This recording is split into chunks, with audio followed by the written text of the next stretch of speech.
And when people say things like, that'll take 2 years or 3 years, that's not being pessimistic. That's not being Cassandra-like. That is being sensible.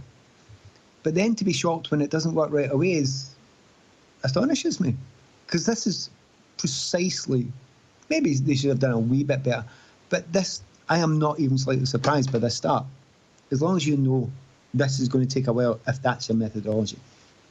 Yeah. I don't think they know that, though.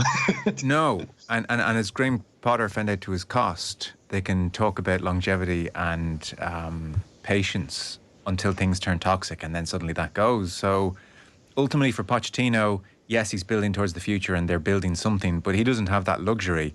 I wonder how poised Stamford Bridge will be to turn against Pochettino, or will they be smart enough to understand, actually, maybe the Potter guy wasn't all bad, maybe it's the owners, and so we should cut Mauricio a break.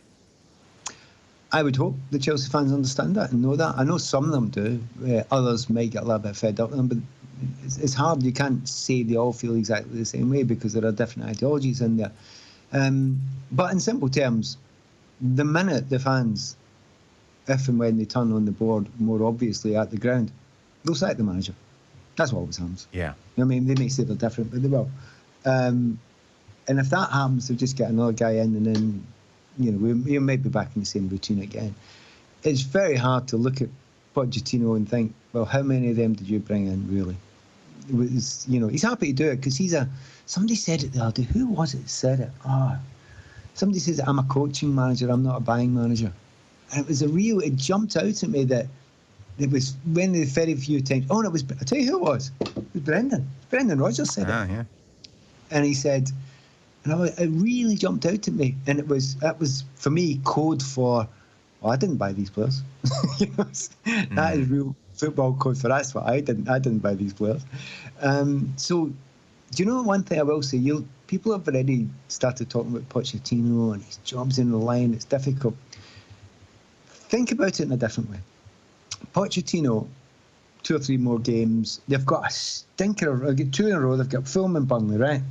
And then after that, 5 of the next 6 games are horrifying for them at the moment. Arsenal home, then it's Brentford, but then Spurs, Man City, Newcastle, Brighton, Man United away. Right, so they've got to, and I mean massively got to get 6 points in the next 6 points available. If they don't, they are going to be possibly in a horrifying position come the new year. But see, I actually think where we are just now, the situation is, if they did dump Pochettino really quite quickly now, I don't think that's a black spot in his career.